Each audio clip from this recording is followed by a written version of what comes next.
All right, we're live. Welcome everyone. Wow, you all are coming in very, very quickly. And ask people to tell us where they're coming from. Yes, welcome everyone. We'd love to hear where you are from. You can put it in the chat here. Wow, okay, 100, 130, 140. Yes. So Bishop Michael, there are 500 people registered for this event, so we'll see. Welcome, Portland, California. Welcome, Jennifer. Wow, California again, Oregon, New Hampshire, welcome. They better come from Oregon. I'm gonna say they gotta come. They were taking attendance. That's right. Everywhere. North Carolina, Alaska, Wisconsin. Wow. Alaska. Wow. You all are saying these so fast. Virginia, Minnesota. Welcome everyone. Thanks for those who are just joining. If you all would be so kind to share with us where you are from, we are so appreciative that you would join us this evening. Missouri, welcome. Lots of people from Oregon, Bishop Diana. I just saw Hood River, Oregon. That's the town I grew up in. That's where you grew up? Oh. I have a really good friend from Hood River. Really? Yes. Degrees of separation. Yes. New York. Arkansas, my home state. We always get excited when we see Arkansas. Yeah. Oh yeah, gotta see Arkansas. Thank you for being here, Nancy. Atlanta, we can't forget you. Yes. Yep. Washington, welcome. Hey, Charlie. I see Charlie DeKay from Illinois. Phenomenal. North Carolina, welcome, Annie. Welcome, Maggie and Nancy. Michigan. New Mexico. For those who are just coming in, we see our numbers are still increasing here. Welcome. Thank you so much for joining us. We'd love for you to share with us where you are from. Raleigh, North Carolina. Oh, Raleigh. Iowa, welcome. Seattle. Navajo land, welcome. Hawaii. New Hampshire. Canada, welcome. The value of virtual work. We would never have all these people. You know, that really is true. Wow. Yeah. Because look at this. I mean, we can be all over the world, really. Chapel Hill, welcome. I used to live there. Oh, you did? Yes, in the Raleigh-Durham area. In the Raleigh-Durham area. Okay. Bishop Michael used to live in North Carolina. I still do. That's right. Right here. I was like, no, Bishop Michael used to be the bishop in North Carolina. Oh. Isn't that? Yeah, that's what I should have said. Yes, welcome. I know that's your home. Okay, Pennsylvania, welcome. Minnesota. We're so thankful that you all are joining us. Thank you for your patience. We'll be beginning in just a few minutes. We see more still coming in. Welcome. Thank you so much for being with us. California, welcome. Massachusetts. New York, welcome. Dr. Meeks and Presiding Bishop Curry, I spoke to Rob right before this. He wanted me to make sure you know that I spoke to him. And I said, why? Is that because I'll have your aura over me? And he's like, oh God, no. Wash it off with antiseptic. He just wants me to know that he's actually working. Was it Sydney, Australia that person's from? I just saw that too. Australia. Wow. Isn't that wonderful? I think I saw Utah. How did they find out about us in Australia? That's awesome. Yeah, at first I was like, am I seeing things? But no, it's Australia. So Buffalo, welcome. Awesome. Claudette from Canada, thank you so much for joining us this evening. Oh, that's her name, not Australia. That's her name. Her name is Australia. Oh. Oh, okay. Beautiful name. I wonder what time would it be in Australia. Let's see. Yeah, it's in the middle of the night probably or something. Yeah. Welcome, Denise. Yes, it is fantastic to see so many from the Diocese of Oregon. Yes. Oh, somebody says that people know because of the light that's shining from our center. That's awesome. People know about us because of the light that's shining from our center. Thank you. That's very humbling. Oh, We're trying to be a light Welcome, in the welcome midst of everyone. mighty darkness. Mm. We're almost at 300 people so far. So Dominique, we'll start in just a couple minutes. Okay. Yes, Ruth Elizabeth. Miami Beach, welcome.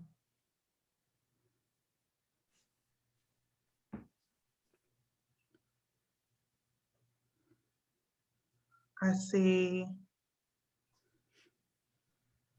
Maureen, Jan. welcome.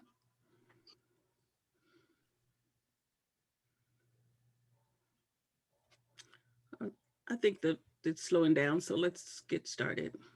Okay, welcome everyone. Thank you all so much for being here this evening as we respond to an urgent and critical crisis.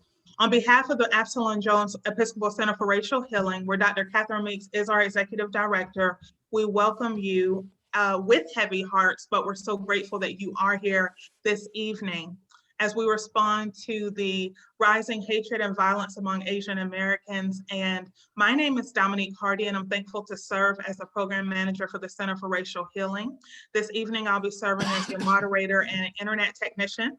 If for any reason the internet malfunctions, we ask that you would kindly just use the same link to re-sign in, and we will reconnect within 5 minutes. And at the appropriate time, we will ask you all to please place your questions in the Q&A box below, which is different than the chat box. And so we will get to a few of those at the appropriate time later on in the conversation. We're so grateful for our esteemed guests being here with us this evening. And without further ado, I present to you the Executive Director of the Center for Racial Healing, my shero, Dr. Catherine Meeks. Well, thank you, Dominique. It's always a delight to be with you and be together in doing this work. And thank you all wonderful folks who've taken time to come and be with us this afternoon. And I want to be really clear in stating from right now, from the very beginning, what happened? We shouldn't be able to hear anybody, right? Correct. I want to be really clear in letting everybody know that this program tonight is the beginning of a series of programs that the Center for Racial Healing is committed to offering, but not only programs. We're interested in trying to help create a new narrative in the United States of America about Asian and Asian people and Pacific Islanders and Native people, African Americans, Latinx people. We have got to create new narratives in our country, and we have got to do it by continuously having dialogues where we are engaging what's going on as we deconstruct these systems that are continuing to foster the kind of hatred and violence that we have been seeing exhibited. It is unacceptable. It is against what God's intention is for us. And we, people of faith, stand against it with every bone in our body. And we will work until the last day we're on this earth to help make it better. And that is what the Center for Racial Healing is committed to doing, whatever it takes to deconstruct this so that at some point in this country, we won't have to be having gatherings like this. So thank you for joining us and being committed to this way toward peace and greater love. I am so delighted to be joined today by our wonderful presiding bishop, Michael Curry, and I'm newly getting to know Bishop Diana Akiyama who is the newly elected 11th Bishop of the Diocese of Oregon. And these folks have just sort of, it's like I called them up 8 hours ago and said, can we do this? And they said, sure, so I don't like to do stuff in a rush or at the last minute, but it was so important for us to put something together, to have a conversation. And when I asked Bishop Diana, she didn't miss a beat. She said, of course. And we just talked about which day would work best. And then to get Bishop Michael, I didn't ask him until Friday. And I was embarrassed that I should be even bringing it up to him. And then not only did he say yes, he's gonna stay the whole time. So I am so humbled by your willingness to be here. Thank you. And I want to ask you, Bishop Michael, if you would just say a few words, and then Bishop Diana, and then we will begin to get into some of the issues that are confronting us and the reasons why we are here tonight. Unmute yourself, Bishop. There we are. Dr. Meeks, thank you. And thank you for not only the invitation, thank you for the invitation to all of us to have the consistent courage, to have the conversations that are necessary to change the narrative. Thank you for that and for your leadership. And Bishop Diana, who I believe, I think I'm right, my mind's getting old, but I think Bishop Diana, we have the newest bishop in the Episcopal Church sitting with us today. And that's awesome. You have one of the oldest and one of the newest. So, yay! I must decrease and she must increase. That's the business we're in. Right. But thank you for this. And I mean, there is a part of me that that remembers the words of the psalmist, "How long, O Lord, how long?" Mhm. And there's a part of me that wants to take that and say, why so long? Why so long has it taken for us to realize what our Asian American Pacific Islander brothers, sisters, and siblings have been enduring, often with silence, or been enduring and we have not heard their cry? Why did it take 8 people being gunned down, 6 of whom were Asian Americans, for the nation, for us to wake up and to mix the metaphor to hear? I don't know. Part of me just, why? Why did it take so long for America to wake up and see when George Floyd? And then there was, others before him. That wasn't anything new. But why did it take so long? I don't know. I don't have an answer to that. And none of us can change the past. But we can begin the work of addressing the present and the future. And one of the tasks that I'm very aware of is the task of witnessing. We must not remain silent when anyone is put down by anybody. Silence is consent. We must witness. But one of the things we must do, especially those of us who are not Asian Americans, we must listen. We must listen to their witness. But listening to their witness is not like watching television. It's not a show. Read a book. I've done more reading in this pandemic, but anyway, I recently read a book about Elie Wiesel, the Holocaust survivor, Nobel Prize winner, one of the great human beings who has walked on the face of the earth.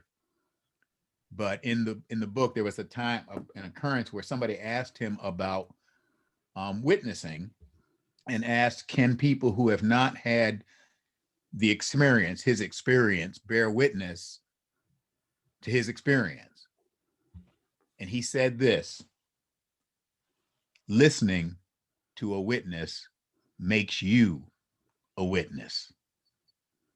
Mm. We must listen to the witnesses of the Asian American Pacific Islander communities. But listening is not watching a television show.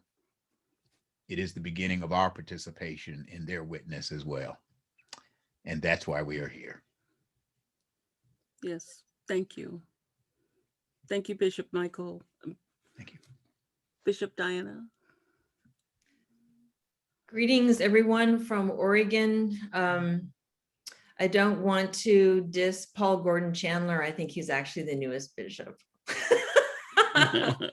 Oh, don't tell him, will you?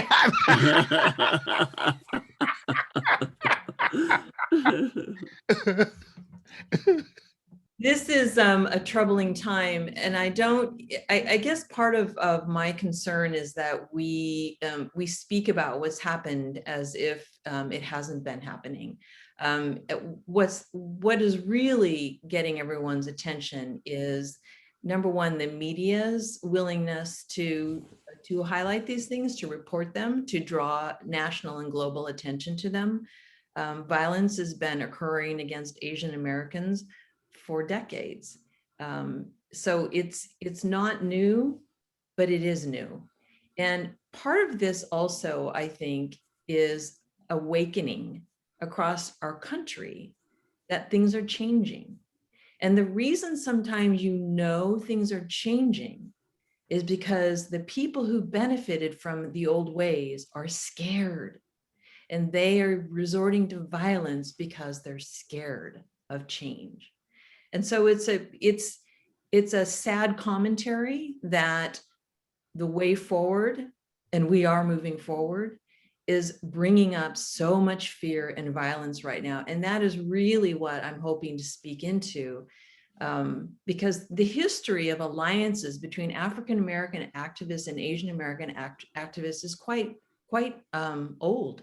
Frederick Douglass actually was an ally of Japanese and Chinese immigrants. So this is not a new conversation we're having, but it is new for today, because we are hopefully going to draw in a whole lot of more new witnesses to draft off of what the presiding bishop just said.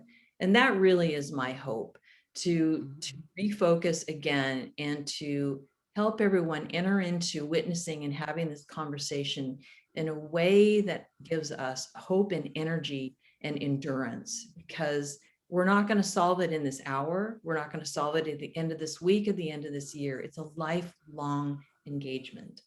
And my hope is that we are able to garner some sense of community and direction, so that when we finish this talk and whatever other talks and engagements we have, we feel that we have what we need to continue forward.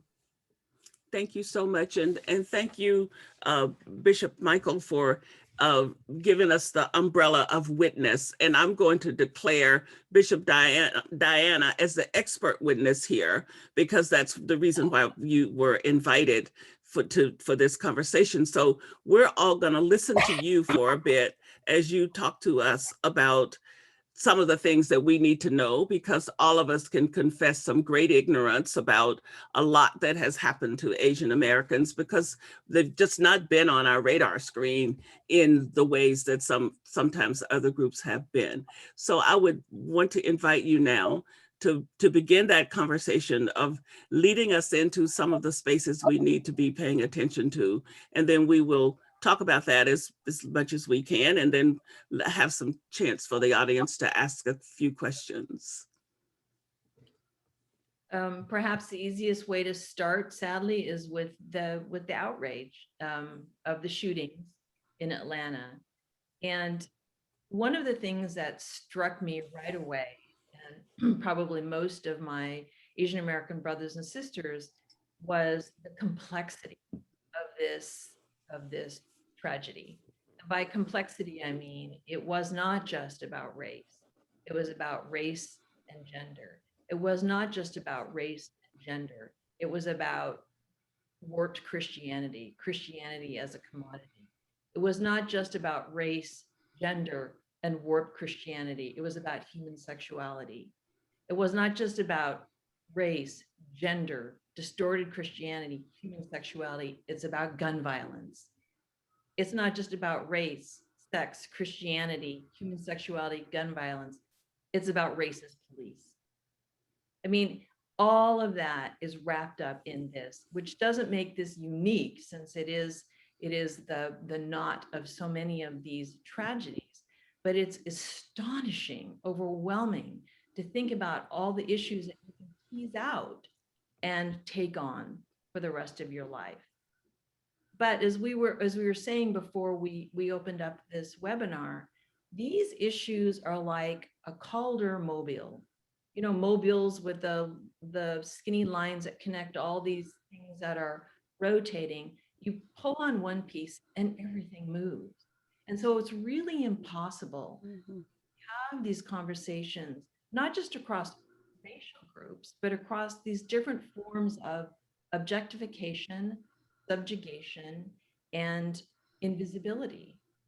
So I think sometimes we get so overwhelmed by how many things seem broken that we feel helpless and paralyzed.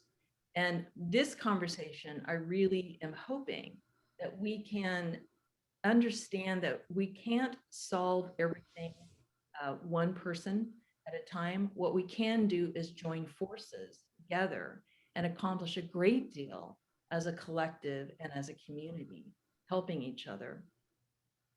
When I think about the Atlanta shootings, I think about my own outrage, which was not just around the selective shooting that the shooter made, meaning he didn't just go one place and shoot. He was very selective about where he was going and shooting.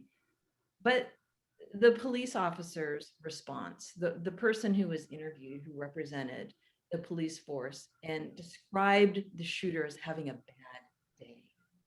That to me was as equally offensive, because to me, that was just another angle of the invisibility of Asian Americans and the willingness on the part of this police officer to couch this tragic event in favor of the shooter, of basically saying, yeah, he had a bad day.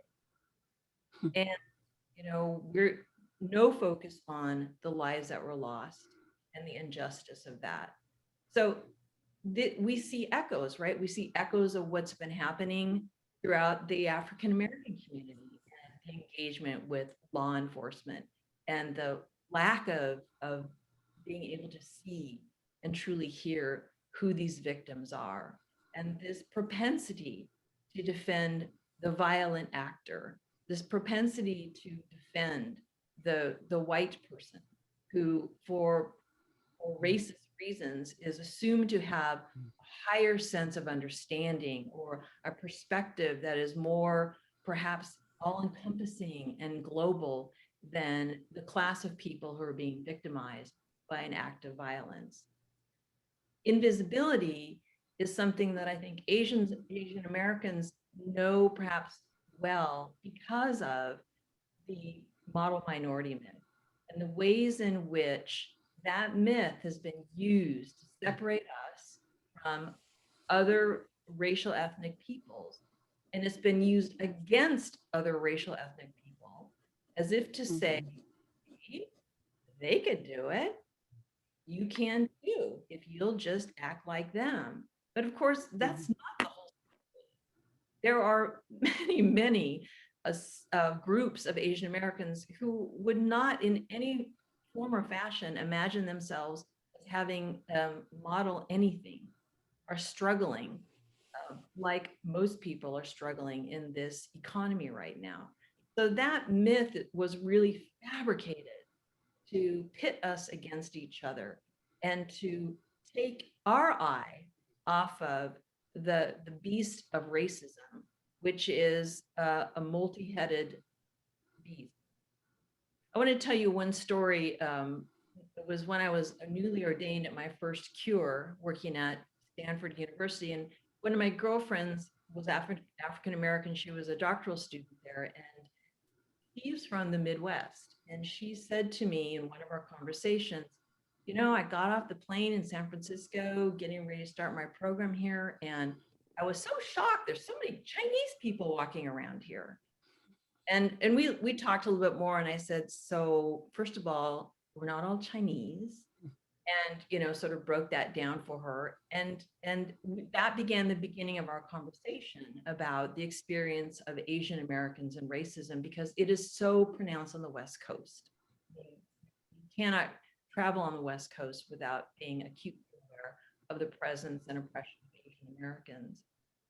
So one day I said to her, you know, there's an event in San Francisco around the Japanese internment during World War II and reparations. And I'm wondering if you'd like to come with me. Sure. So we drove up, we went to the event, and on the drive back, she was quiet. And I said, so tell me what you think. What are your reactions or reflections? And she goes, you know, Dee, that was her nickname. She always called me by my first initial. You know, Dee, racism is an awful shapeshifter. It just shifts its shape depending on what it's trying to hold down, who's popping up and what it's trying to hold down or oppress. And she said, I learned a lot tonight. And really that's what I learned, is that it is a monster that shifts whenever it needs to accomplish the goal of keeping it down. So one of the things that I really hope that we can continue pushing on is the ways that invisibility work against us and the ways that visibility work against us. And I talked to Dr. Meeks a little bit about this when we were setting this up the other day. When you are recognizably different, when you are recognizably other, visibility can be dangerous. It can be dangerous to be seen. And that is the crazy schizophrenia of being a racial minority. We all want to be seen. That's part of it, what it means to feel like you belong, to be a member of a community. We all want to be seen. In being seen, our individual gifts are being lifted up and encouraged to develop and to benefit the world. But if being seen means you're in danger, you're not so sure how you're actually going to participate in being seen. And that is the wickedness of racism. It's the wickedness of telling a people, go ahead, succeed. You can do it. Just pull yourself up by your bootstraps. We don't know that to be true, because what we know is that in some situations, to be seen is to be in danger. To be seen is to be harassed, beat up, or killed. And having to make that choice and understanding when it's safe and not safe is beyond stressful. It's a burden, it's a health hazard, and it is a deep, deep spiritual wound.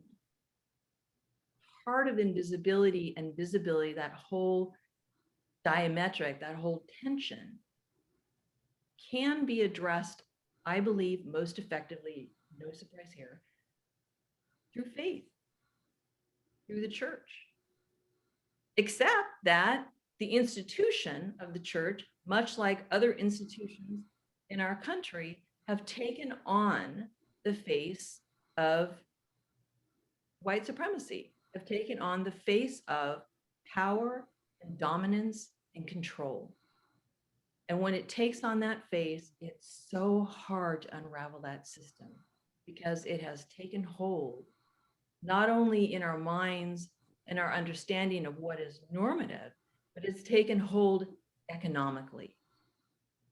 So when you think about any racial ethnic group in the United States, you don't have to drill down very far to understand that the roots of that particular form of oppression have economic roots. And that is true of Asian Americans as well. cheap labor. Name a class of racial ethnic people where cheap labor or free labor were not the issues. That's why people are scared. We live in a world where we are built to compete. To survive in this system requires us to compete and to best and to dominate and to control. And in order to do that, you find someone who you need to other. You find someone who you need to other, who you can dominate and control, who can make you rich at the expense of their humanity. And that's how invisibility works. If we don't have to see these people as fully human, if we don't have to see them as brothers and sisters, if we don't have to see them as part of the body of Christ, we can use them. We can use them and dispose of them when we are done with them. It's I'll stop here so that we can move on, but I hope we have time to move into the role of the church and faith, because we have a unique voice if we choose to use it rightly and compassionately. We have a unique voice to speak into this awful violence that we are witnessing these days. So I hope that we have a chance to talk more about that. Well, we definitely have a chance to talk about that, because we need to talk about as many of the salient points as possible in the short time that we have. So why don't you just go ahead and say a few words about that, and then I would like to ask Bishop Michael to respond to whatever has struck him from what you have been saying, and then maybe we'll move into having a few audience questions and then come back to wrap up. So go ahead, Bishop Diana, and tell us the rest of what we need to hear. And before you start, could I ask if you can, that your voice is going in and out a little bit and we're losing sometimes a word or two. So maybe if you could turn up something or just stay a little closer to the mic, that might be a little helpful. If you stay like that, then we can hear you perfectly and not move. And yeah, thank you. Go ahead. We need to stop commodifying salvation. Stop commodifying salvation. The church has been selling salvation like it's a commodity. The church has been selling that so that there are those who believe they are saved and those who believe they are not. And when we commodify salvation, we are telling people that it is a privilege to be redeemed, that somehow I need to beat you out of being saved, beat you out of being redeemed. That is not the way our Christian faith works. It is, however, how we've gotten into this, I'll call it a pickle, where the church is suddenly fueling violence. Well, I shouldn't say suddenly. The church has a history of fueling violence because we are commodifying salvation. And you cannot do that. We must not do that. It's not anything Jesus ever taught. I was reading Richard Rohr the other morning, perhaps it was this morning, and he's talking about scapegoating, which I thought, this is perfect. But of course, Richard is paying attention to the times as well as offering us his deep insights. And he's talking about violence and the ways that we kill and beat up others to redeem ourselves, to sort of offload our demonic urges onto another, as if to say, well, now I've taken care of that. I've killed it and it's over there. It's not within. And Rohr talks about how there is no such thing as redemptive violence. Violence does not redeem. There is only redemptive suffering. Now, to talk about suffering is another sticky wicket, because we're not talking about seeking out suffering as if that somehow is a commodity.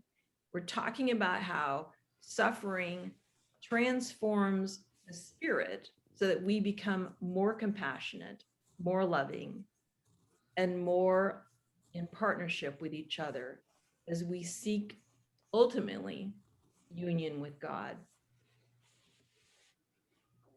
I think, and I know it's hard to believe this in these days of such violence, but I truly believe that we are moving forward, that we are in the throes of great convulsions because we are moving closer to union with God.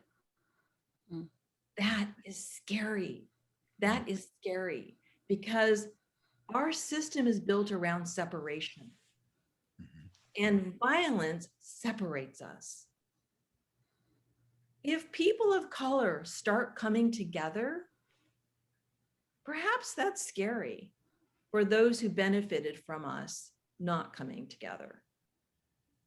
Perhaps that's scary enough to fan the flames of violence so that we remain separated instead of unified.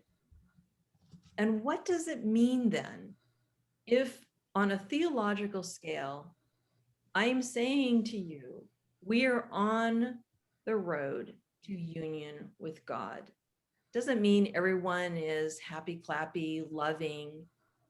What it does mean is that there are quite a few people who are threatened by that, who are scared by that, and who will inflict acts of violence from the sides of this forward movement. But we are moving forward. We are moving forward. And so the question then is, how do we participate in that forward movement, that union with God in a way that is life-giving, that is healing, that is harnessing our humility and our desire to truly be each other's body in Christ, each other's sibling in Christ? How do we become one body?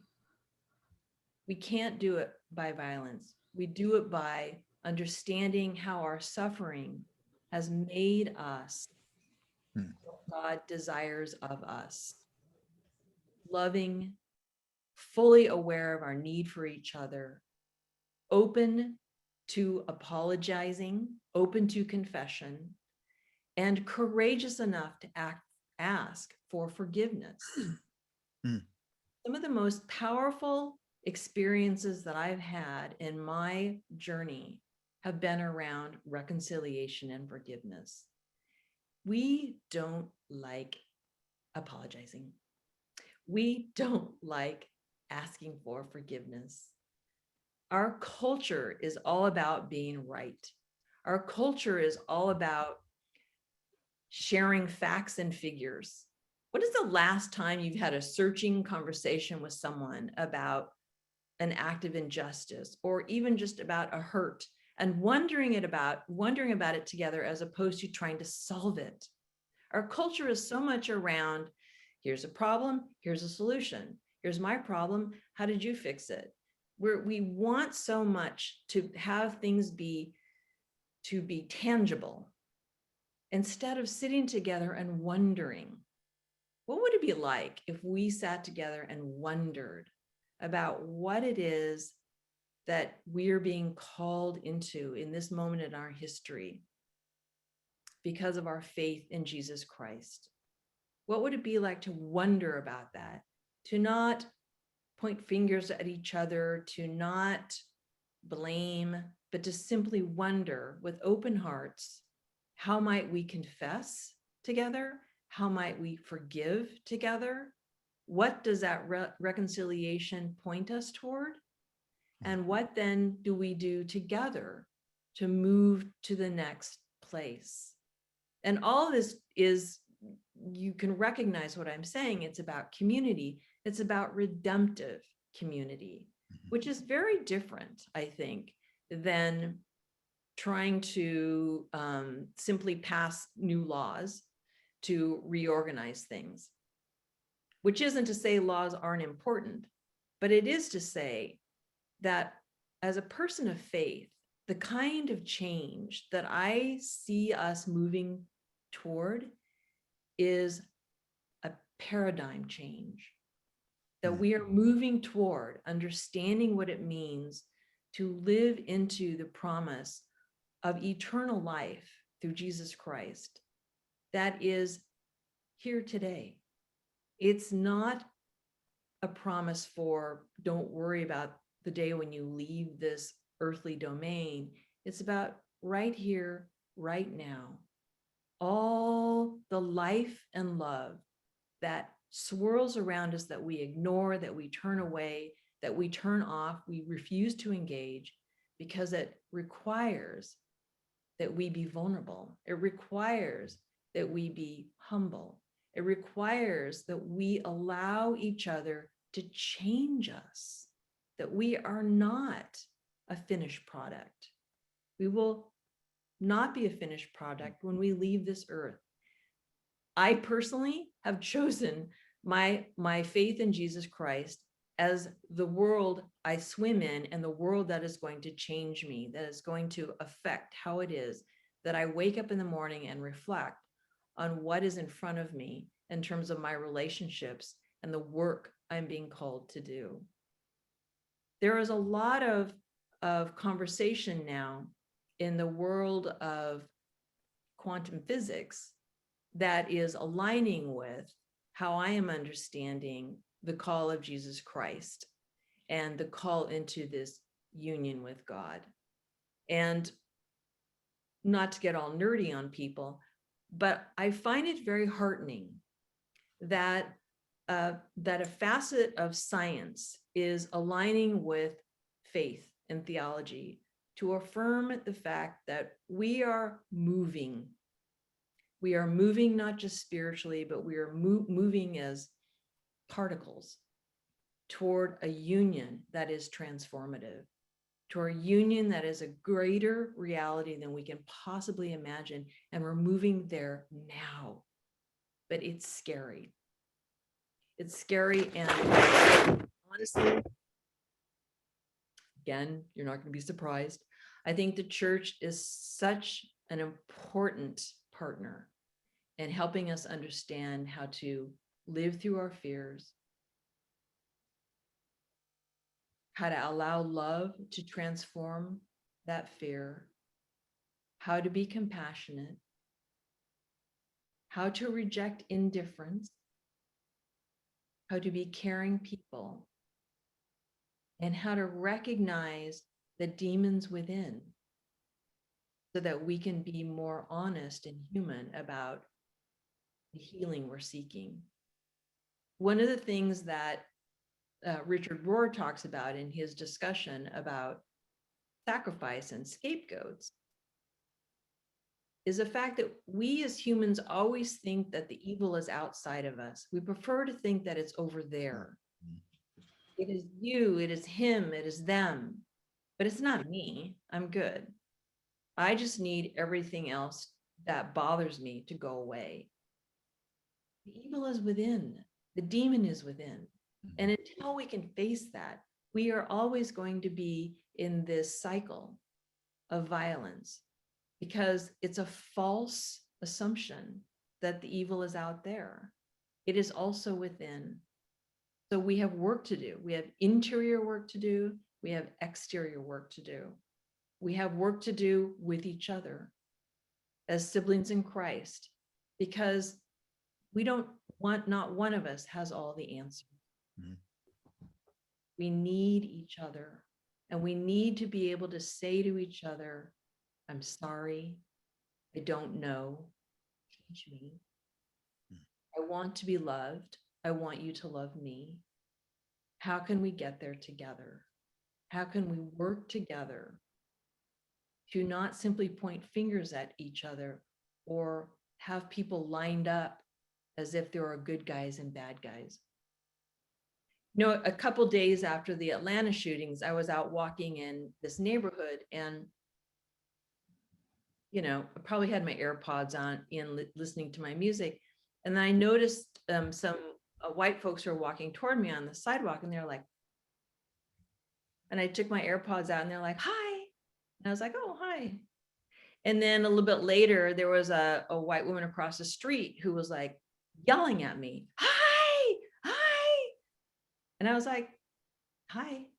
And it wasn't until I got back to the house and I thought about that, because it was so unusual compared to any other day before that when I had gone out walking, that the news of the shootings in Atlanta had caused them to reflect on how they saw themselves in relationship to what we were reading and hearing about in terms of violence against Asian Americans. And maybe they just wanted to reassure me that they weren't dangerous, but maybe they needed to know they were the good guys.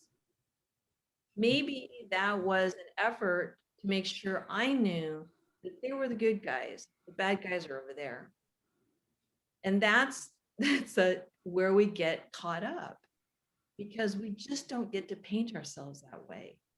We all are struggling with the evil within. We're all struggling with a part of ourselves that just needs to find someone else to judge. Even something as simple as a social media post where someone is reporting their surprise and shock at someone else's ignorance. Well, okay, but what is the work you need to do? Do we need to always be calling out each other, or do we need to be asking, help me understand this within myself? What have I done? What can I change? Because we can all change. What do I need to heal? What do I need to reconcile? And who can I walk with in that work? Thank you. And I would ask Bishop Michael to reflect a bit on any part of anything that Bishop Diana has said, or anything that just popped up in you while she was talking. Well, I mean, I actually I want her to talk some more. But, Yeah. but one of the things that a moment of confession.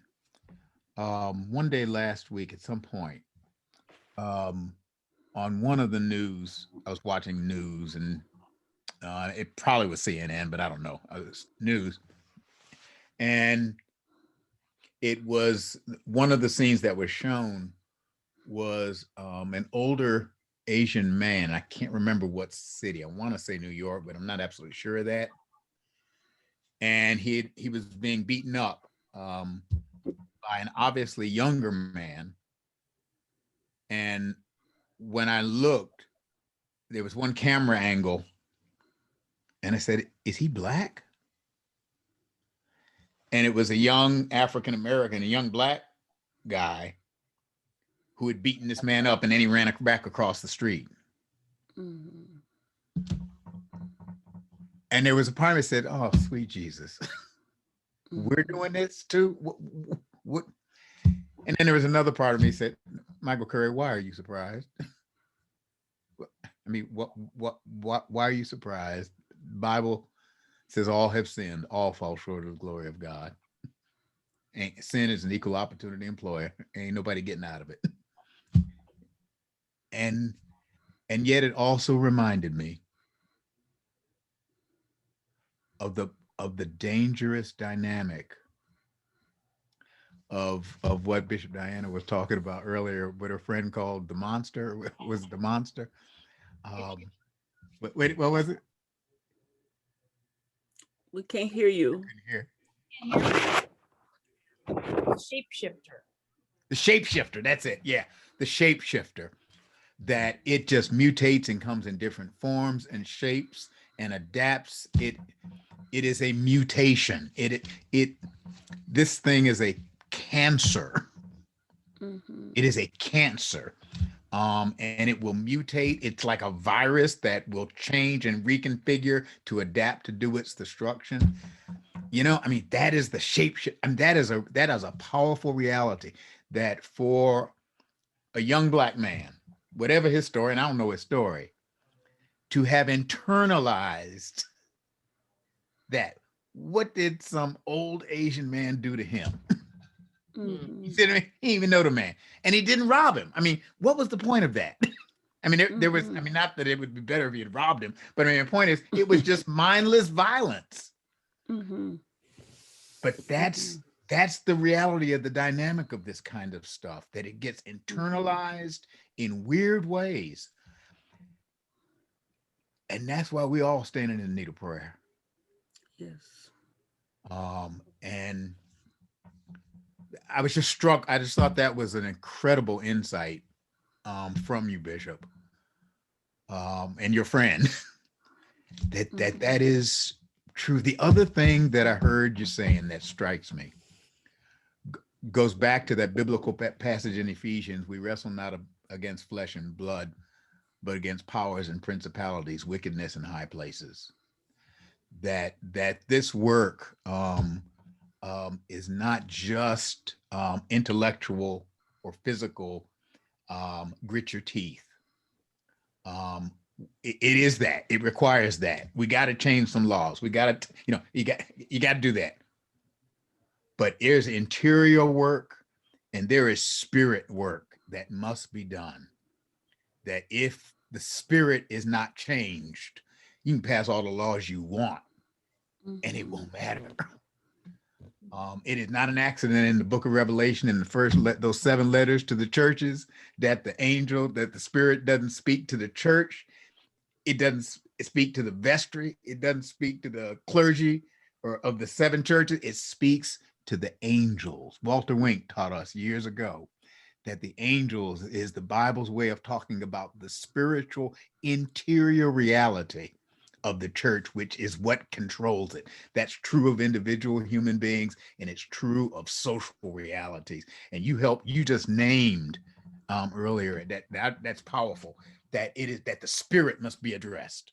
It must be engaged. And we religious people, especially, I'm gonna get in trouble, but we who come from the more liberal traditions, we give up that spiritual stuff too quickly and too easily, because we must be, spirit is real.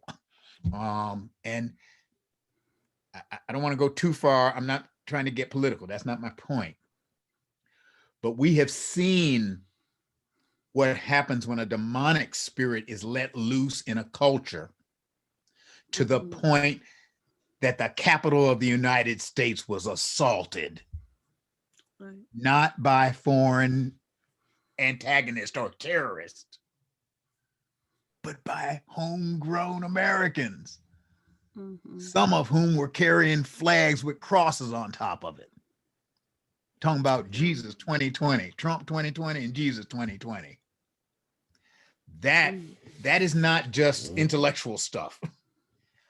There are social conditions that need to be changed. I know that.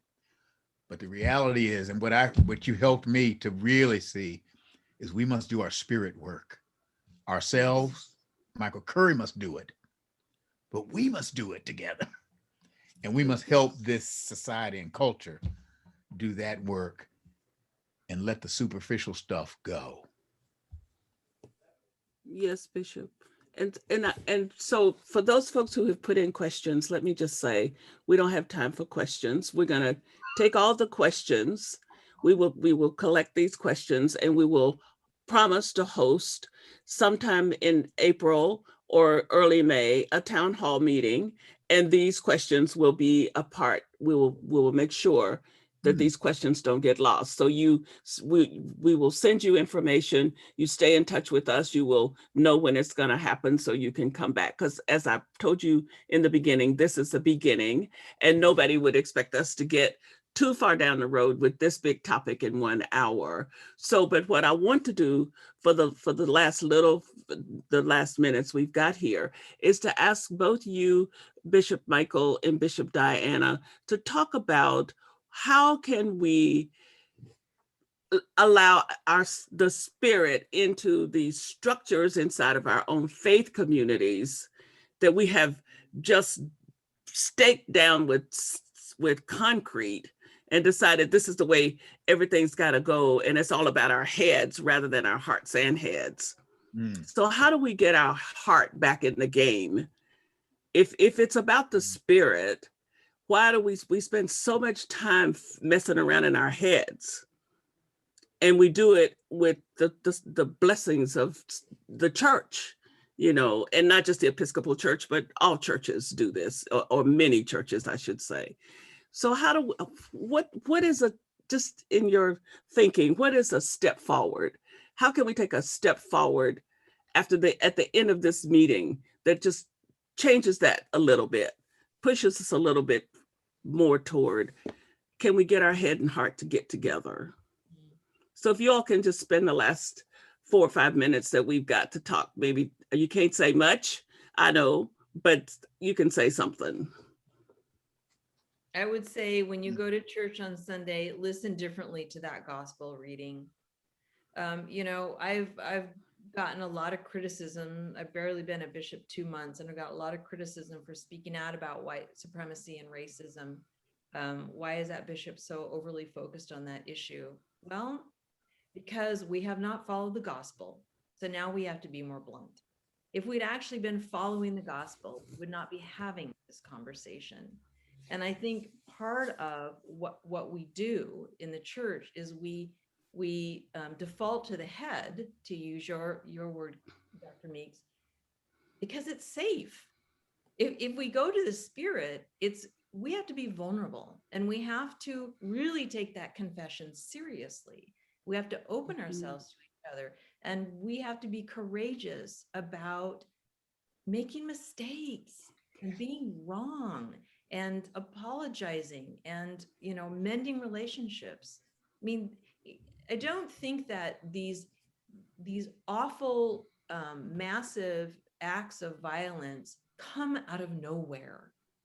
I think they are the result of smaller injustices, smaller hurts, the capacity that we have lost or we're willing to lean into of being in relationship with each other that is truly forgiving and therefore life-giving, that we just want to be in relationship with each other across intellectual exchange, but not hard exchange, not taking the risk and having the courage to make a mistake. There's no way we're going to do any of this social justice work if we are determined to be right. That's impossible. It's all about risking to make a mistake and knowing that we're not going to be shunned or made invisible or turned away when we make a mistake, that we have with an ethic of community of, you know, all being Jesus followers, to continue to hold each other in relationship, even as we hold each other accountable. That is the act of love. Yes, thank you. Bishop Michael, we'll give you the last word here.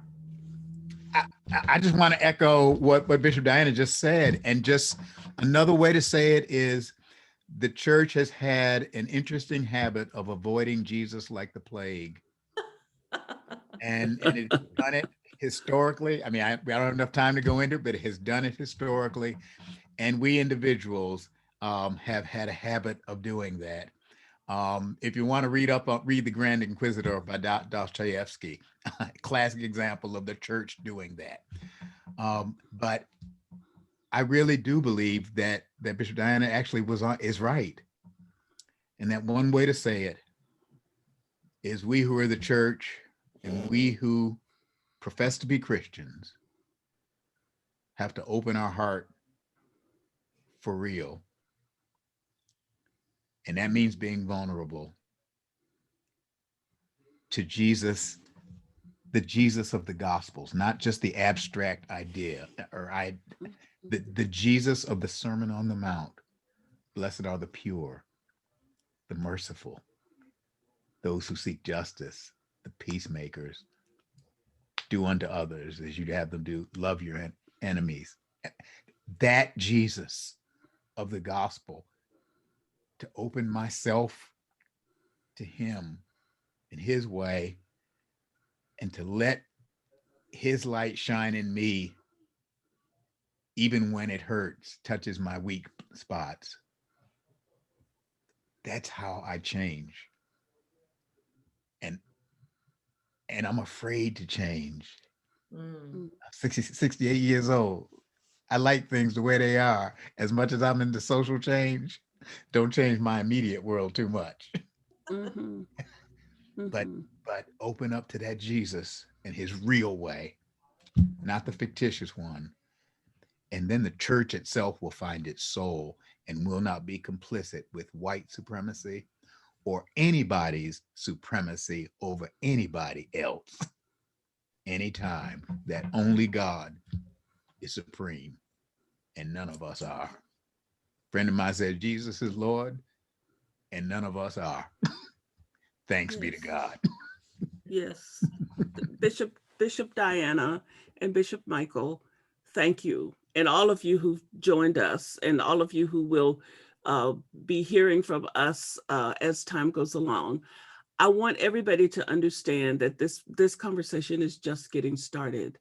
And that, as I said before, we will do everything we can to help make space for the possibilities for energy to be released to help create the kind of transformation that needs to happen. And Bishop Diana and Bishop Michael, you know that we will worry you to death from the center to be engaged in that, and everybody else that we can get to be engaged, because we have got to do this. It's not optional.